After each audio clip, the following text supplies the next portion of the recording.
7h30 en direct et en continu sur Grand Lille TV. Bonjour à toutes et à tous et merci de nous rejoindre en ce mercredi 13 juin pour l'actualité de la métropole lilloise en images et en 7 minutes avec le journal à suivre de la rédaction.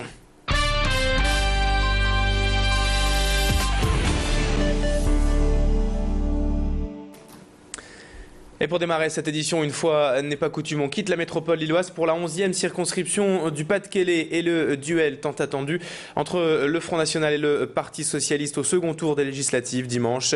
La circonscription la plus médiatique de France pourrait bien élire une députée d'extrême droite après le très bon score de Marine Le Pen au premier tour avec près de 42% des voix et surtout 20 points d'avance sur son adversaire socialiste, le maire de Carvin, Philippe Kemel. Mais ce dernier compte bien sûr sur le Front républicain pour battre le FN au second tour. Marine Le Pen, en attendant, ne se gêne pas pour invectiver directement Philippe Kemel, le jugeant inodore et incolore, le traitant même d'ectoplasme et de lâche après qu'il ait refusé de débattre avec elle entre les deux tours. La bataille s'annonce donc indécise et féroce dans cette 11e circonscription.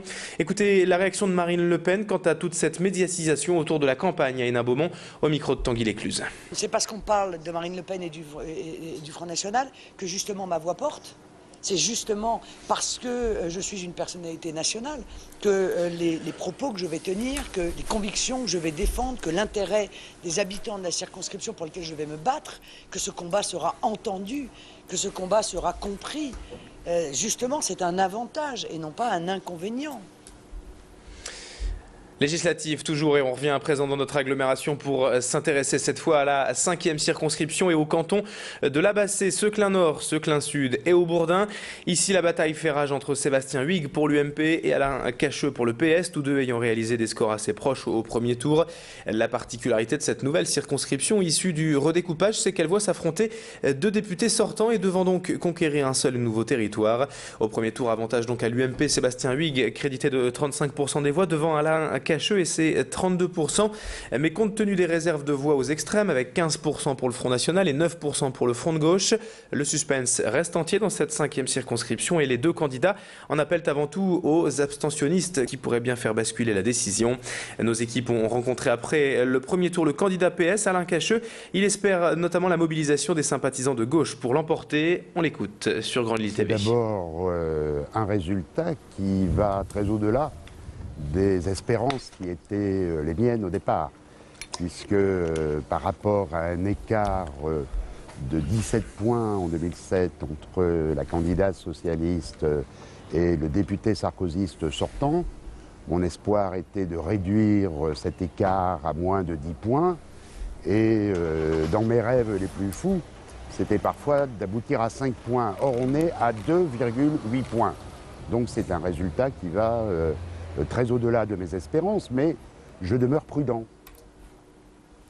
Et je vous propose également d'écouter son adversaire, Alain Cacheux, Sébastien Huyghe.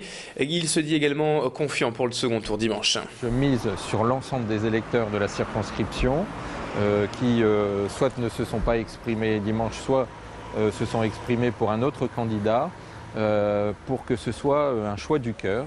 Je demande un report de l'ensemble des électeurs qui se sont exprimés dans un sens différent dimanche, qu'ils soient du Front National, mais aussi du Front de gauche, des écologistes ou des candidats indépendants, de Debout la République aussi, parce que, encore une fois, l'élection d'un député, c'est quelqu'un qui va voter les textes à l'Assemblée nationale, mais c'est aussi quelqu'un qui doit être au service de ses concitoyens.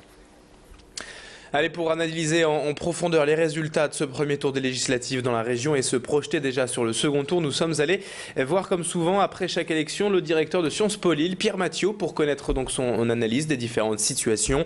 Et si l'abstention est selon lui le principal enseignement de cette élection, la stabilité générale des scores de la gauche par rapport à la présidentielle n'a pas surpris Pierre Mathiot. Il mise donc sur une majorité socialiste à l'Assemblée, mais sans pour autant voir se créer un écart important avec la droite et l'UMP. Autrement, il note, et ce dans la région également, une certaine stabilité donc des forces droite-gauche depuis la présidentielle et qui ne sera pas trahie lors de ce second tour. Écoutez son analyse, Pierre Mathiot, le directeur de Sciences Po Lille, au micro de Clément Carion. On l'écoute dans quelques instants. Pierre Mathiot, donc le directeur de Sciences Po, qui analyse le second tour à venir dimanche. Le second tour, ça va être un petit peu pour le Nord comme au niveau national. C'est-à-dire qu'en gros, d'abord, le Front National est présent dans quelques circonscriptions, mais surtout, ce qu'on peut dire, c'est qu'il y aura une stabilité générale Et s'il y a des changements de circonscription, de couleur dans des circonscriptions, ce sera en faveur de la gauche et notamment du Parti socialiste, qui semble en mesure de remporter, disons, 1 ou 2 circonscriptions de plus que ce qu'il avait actuellement, en sachant qu'il y a 3 circonscriptions de moins dans le Nord. Mais globalement, disons que le PS va renforcer probablement ces zones de force dans le département du Nord. Alors on termine maintenant cette édition avec ces images du salon Environor actuellement à Lille Grand Palais pour la 8e édition. Le salon est réservé aux professionnels et collectivités locales mais présente les nouveautés et les innovations en matière d'écologie et d'environnement. Toutes les solutions pour polluer moins et mieux traiter ses déchets sont ici à l'honneur et cette année, notre reporter Tanguy Lécluse s'est intéressé à ces petits robots chargés d'inspecter nos égouts car aussi surprenant que cela puisse paraître, les égouts sont des zones de danger mortel pour l'homme à cause des gaz notamment et des rats présents dans les canalisations. Aucune équipe humaine ne peut donc y être envoyée et il revient à ces robots qui font un peu penser aux robots de déminage d'aller nettoyer les conduits des égouts, des robots évidemment de plus en plus sophistiqués et que nous présente Aline Bandiguel, responsable de la société productrice de ces engins. On ne peut pas mettre un humain dans les canalisations, notamment si c'est des canalisations d'eau usée où il y a le problème d'avoir du gaz qu'on ne sent pas mais qui tue. Il y a des personnes qui tombent à l'intérieur du regard dû à ce gaz. Parce que les eaux usées font un gaz sulfurique en fait qu'on ne sent pas et qui malheureusement peut avoir de graves séquelles et jusqu'à la personne, au décès de la personne. C'est comme en temps de guerre. Un peu, ouais. Et c'est la fin de ce journal. Dans un instant à suivre la météo et l'infotrafic en cette matinée sur Grande Île TV.